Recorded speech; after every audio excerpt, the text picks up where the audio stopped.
everyone, I'm Tracy and welcome to my channel. So today I'm going to be showing you my 5 most used brushes for setting powder.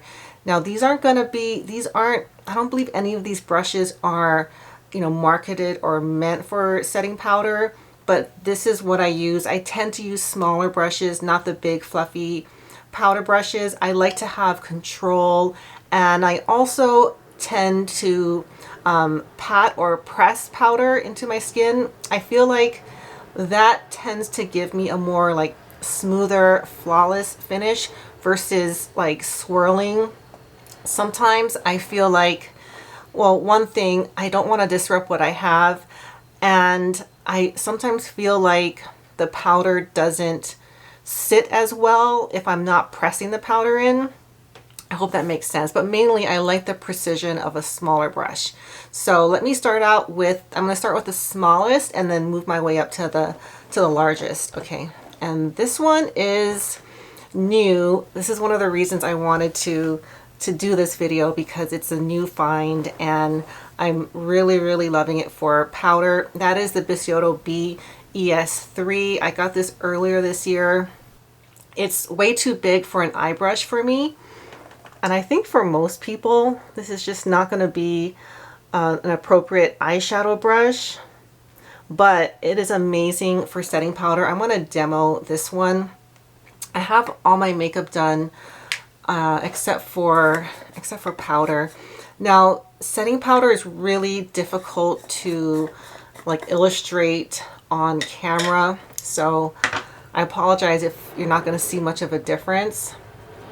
But I promise you, in real life, I feel like these brushes have really been making my complexion look smoother, more even.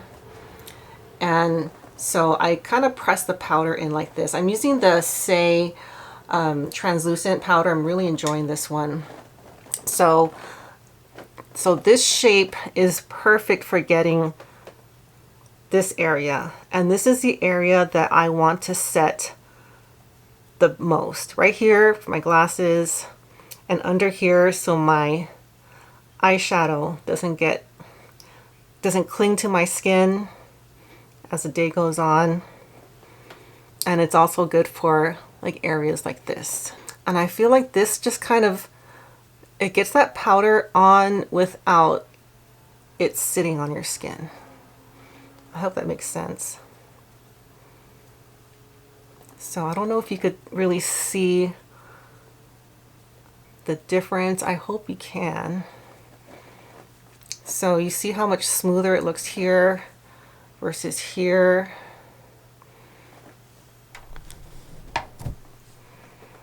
I've been trying to film this so that I could really show the difference. And I'm going to use one of my other favorites on the other side. So yeah, I was really excited to show you guys how I've been using this one. So that's the Bisyodo. And then this one I've had for a little bit, about a year. And it's from Hakuhodo. It's the G5700. And this is made of gray squirrel. I don't know if like I highly recommend getting this particular brush. It is, for what you get, it's a small brush. It is kind of on the pricier side. But I would say most of Hakuhodo brushes are now. But this one is good if you don't want to put too much on. You just want to very lightly powder your foundation or concealer. This is good. And I always pat. So this is how I use this one. This is a highlighter brush, but I think it does powder better. So this is for those of you who really just want to very lightly get powder on there. So I'm going to just maybe powder right here, and it's fairly small so it can get into little areas like this. And I like the shape. I think that is why I like having that flat top. Not a lot of brushes are shaped like this, and I think that's what makes this brush special. Okay, so the next one, and this one is a fairly new one. I believe I got it earlier this year, and that is the Mizuho MB114. And this brush, I've been eyeing it for a long time. The reason I didn't get it is because it's made of horse and pine squirrel hair, and for powder, those type of hairs are generally not what I look for. But again, what I like about this is the shape. It's got that really unique angle, and again, it lets me get into areas like this. I'm not going to demo this one because I just sprayed it with cleaner. It was dirty, but I use this for all over. I use it for this area, and I can also, because it's got that surface space right there, I can kind of lightly set everything. And because it's got horsehair, it does have the ability to kind of press product in, but because of the squirrel hair, it's also very soft. So it's not going to heavily apply powder products. It's also good for highlighter, but I generally use this for setting powder.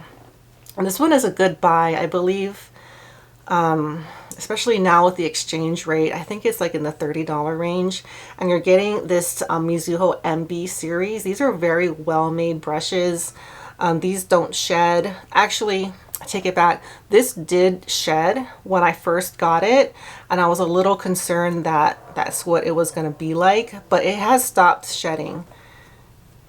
But I think the main reason is the hair type and the shape makes this brush very unique, and I think it's a great buy.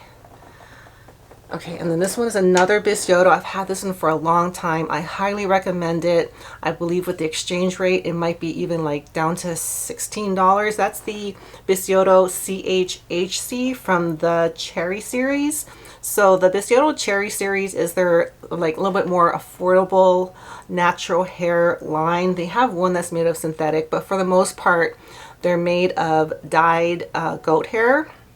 And another thing I look for is for powder, I do prefer a darker haired brush because I can see the product better. I know exactly how much I'm putting on. And this one, because it's not like the highest, it's not the finest hair, it does allow you to press. So I am going to demo this one. So I got the powder kind of worked into the brush. I'm going to do this side, and also the point allows for you to get into this area really well.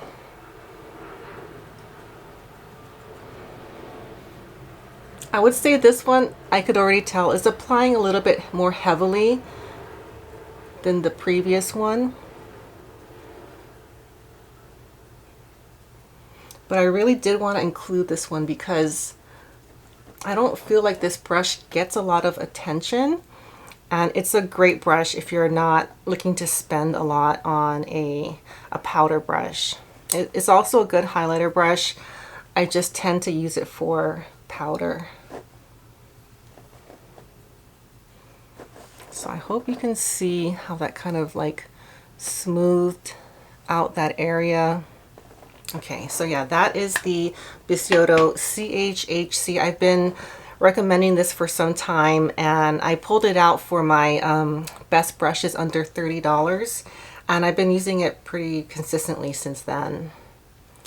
And then my last one, and this one is going to be the largest and most luxurious and most expensive brush in this list, but it is an amazing brush. You don't have to get this brush to get great results from your setting powder, but it is a nice brush to use, and it's the Bisyodo G-C-1. It's from their Grand Series. It's 100% gray squirrel hair. This Grand Series, of all the different squirrel hairs I've been buying, I feel like this, currently what's available, these are the best hairs.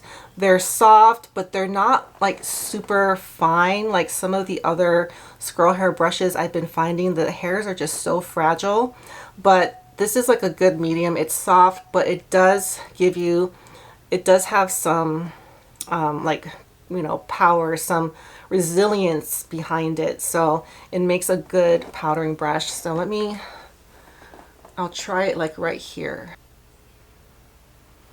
And because it's bigger, you can get bigger areas.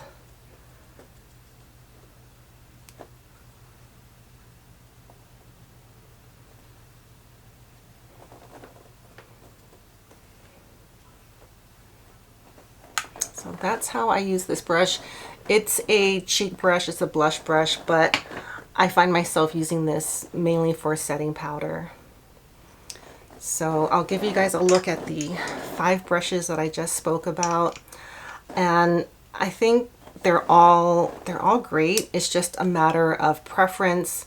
You know, do you want a larger brush? Do you want a smaller brush? I like having both. I like having like this Bisyodo for times I really want to like set my under eyes. But maybe for like everyday use, I probably reach for these two more so. But yeah, these are all great for setting powder. I feel like since I've been doing my powder with these type of brushes with this more of like a pressing manner, my powder's just been looking so much better. And I kind of I guess some time ago when the beauty blender was like the big thing to put your powder on with, and a lot of artists will say because you can press the powder in. The problem that I had when I tried that is the sponge or the beauty blender just picks up too much product, and it laid powder on too heavily. Like my skin is too dry and too old to be baking or, you know, putting large amounts of powder on. It just never worked. It always looks way worse after I do that. So I opt for a brush that picks up less product. And again, I think it is key when you put the powder on your brush that you don't let it sit like that. I feel like it goes on a little too heavily. I like pressing the product in so it evenly gets in there, so it evenly applies, and it doesn't get too much on at once. That's how I prefer to put my powder on. And I know I would love to use my big fluffy powder brushes more. I just don't reach for them for that, or for most reasons.